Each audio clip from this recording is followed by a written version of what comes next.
Good afternoon, Ducklings Day Nursery children. As promised, we're going to make Play-Doh. But this Play-Doh is a little bit different. It's a cooked version, which means it will last a bit longer. I'll point out some natural writing that's in the environment. We're not teaching our children to read, but we're teaching them to be aware of writing around them. So, the first one is we need 1 cup of flour, full to the top. Then we need half a cup of salt. Have we got our salt? We have. 1 tablespoon of oil, 1 tablespoon of cream of tartar, and 1 full cup of water, which we'll get in a minute. So I shall put that there, and you can see. So firstly, we need 1 cupful of flour.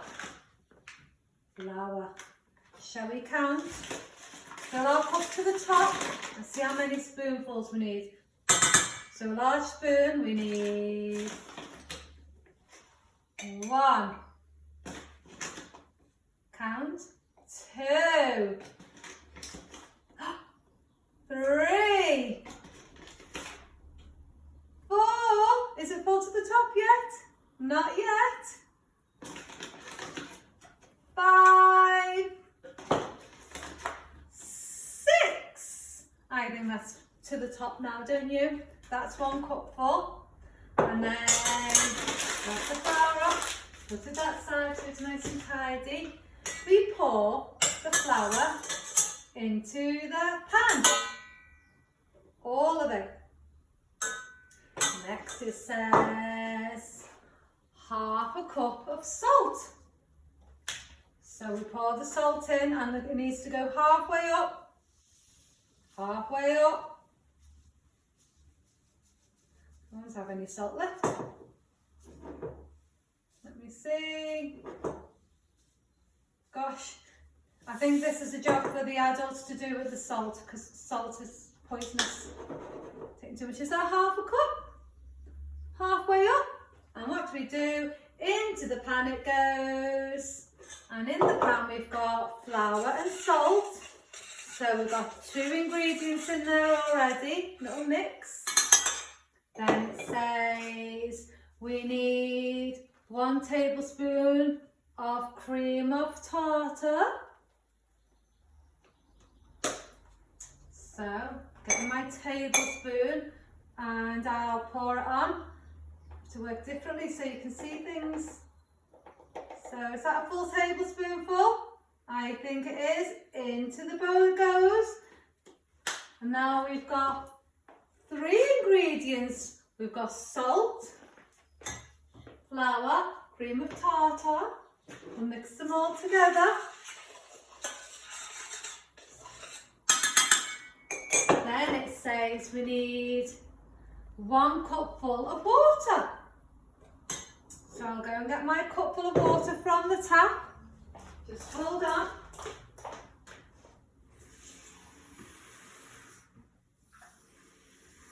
Just carry it back carefully. Careful, careful. And so we can see some things, and I don't know if Elizabeth might want to come closer with the camera. I'm going to pour the water into the jug. It's cloudy, that water, but never mind. It says we need 1 tablespoon of oil. Well, that doesn't say oil, it says crisp and dry. But hey ho. Let's see. On 1 tablespoonful. In it goes. What's happening to the oil? Can anybody tell me? What's happening? Has it all floated to the top? I think it has. It won't go down. Shall I give it a mix and see what happens? Is it all still sitting on the top? It is. Right then. Now for our food colouring. Now on here it says, I'll tell you what, I won't tell you what it says, but you can try and see the colour. What colour? What colour? Blue!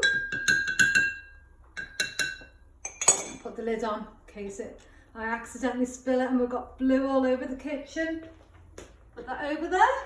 Right, then you've got to put the wet ingredients in with the dry ingredients. So we slowly pour them together.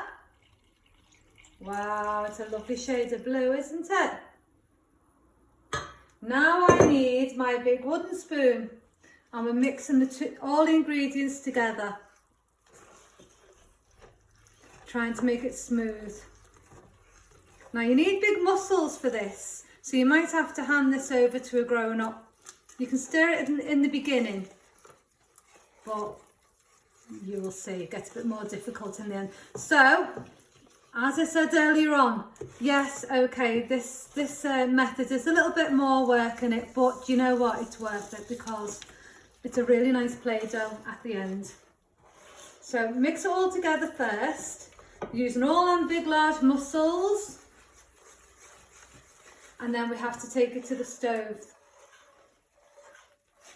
Right, so my stove's already on. Put it on a medium heat.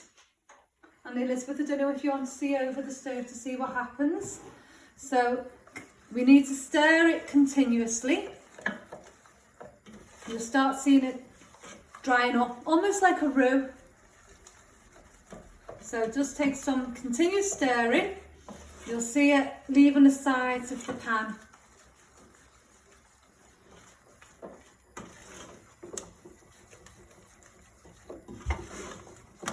Round and round. I might turn my heating up a tiny bit. Just stay in control of what's going on. So my arm will get tired soon. And that's why it's better not to make large batches. Can you see it's starting to leave the pan, the sides and the middle?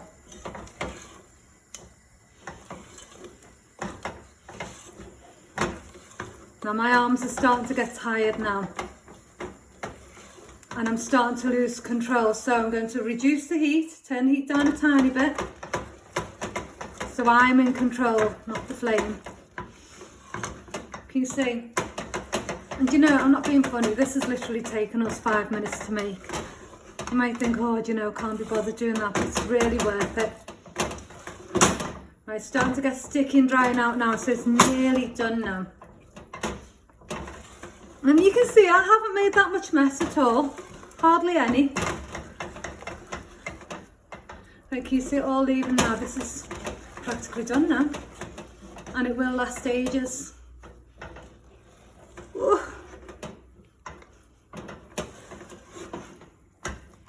Right, I would suggest that this is done now, but we don't want to touch it just yet because it'll be too hot to touch. It does cool down very quickly. Can you see it's like congealed porridge. Right, that's done. So the next step is turn the stove off, turn the cooker off, get some of that flour.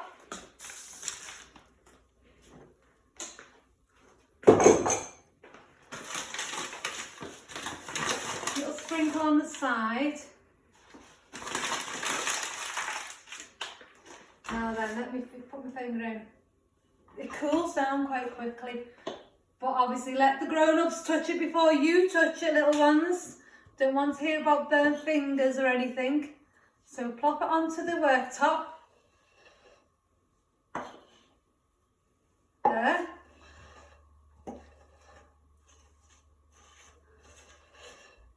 It's done. Feel it. It's not too hot at all. I'm going to knead it or just mould it together. And as you see, we have our beautiful Play-Doh. It feels lovely and warm actually. It's very therapeutic and very relaxing. This Play-Doh will last a good 2 to 3 weeks in the fridge. There you go. Lovely Play-Doh. Now, tomorrow I might show you how to do, it's a thing called dough gym. Yeah, dough gym.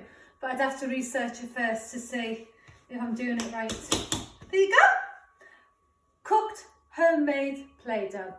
Right then everybody, have a lovely afternoon and I'll get in touch with you all tomorrow morning for another story.